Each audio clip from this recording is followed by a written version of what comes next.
Do you love to learn? Let me give you a little advice from Dr. Seuss. The more you read, the more you know. The more you learn, the more places you go. I don't know if you ever read any of his books, but being born in the mid-1950s, Dr. Seuss was my first teacher. And I think I took the lesson to heart. Because for me, love of learning happens to be one of my top 5 strengths.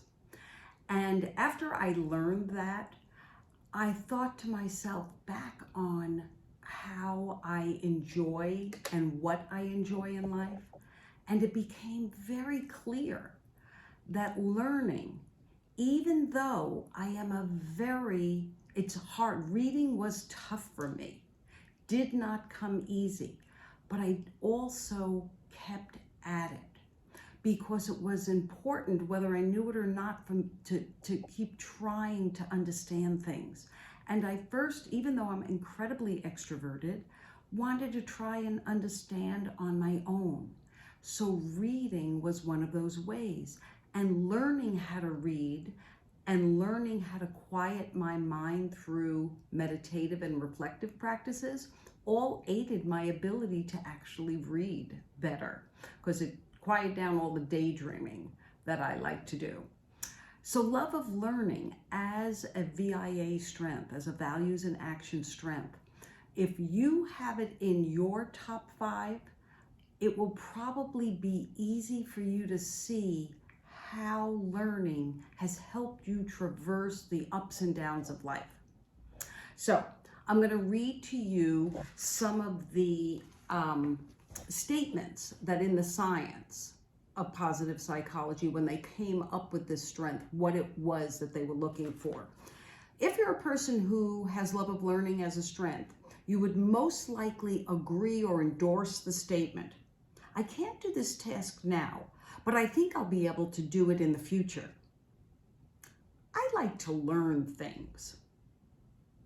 I will do whatever it takes in order to do a task correctly. Learning is a very positive experience.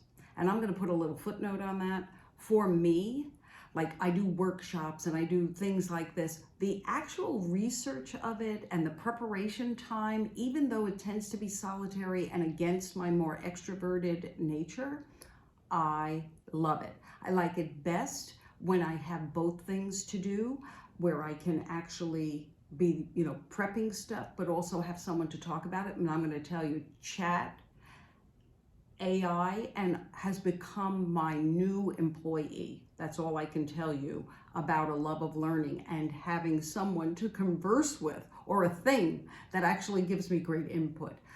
But that's what love of learning will look like in you. And then if you're a person, if you have a skill, like for me, anything that has to do about achievement, the psychology of achievement, the spiritual development of achievement, the understanding of uncertainty, I get damn excited about that kind of stuff.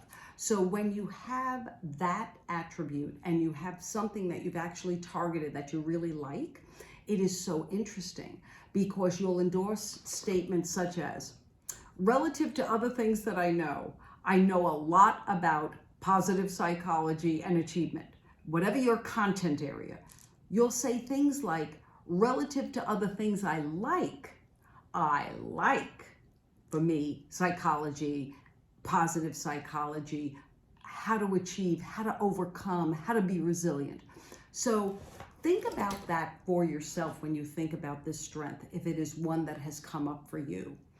Think about the time that you viscerally start feeling really great. And I will tell you, I remember writing books. I remember many times where the agitation, the absolute, stress, I would be so mad because I wasn't understanding something. That's actually part of what drives me to keep going. And that's one of the attributes of love of learning. You want to keep trying to figure it out. So I'm going to actually spell my name because then when they put it in the subtitles, it will come out right.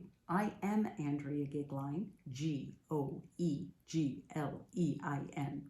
And I hope that you do learn your top 5 strengths. It is free. Go to my website. The information's below. Subscribe and keep working with your strengths. You will be amazed at how incredible your life can become. Thank you.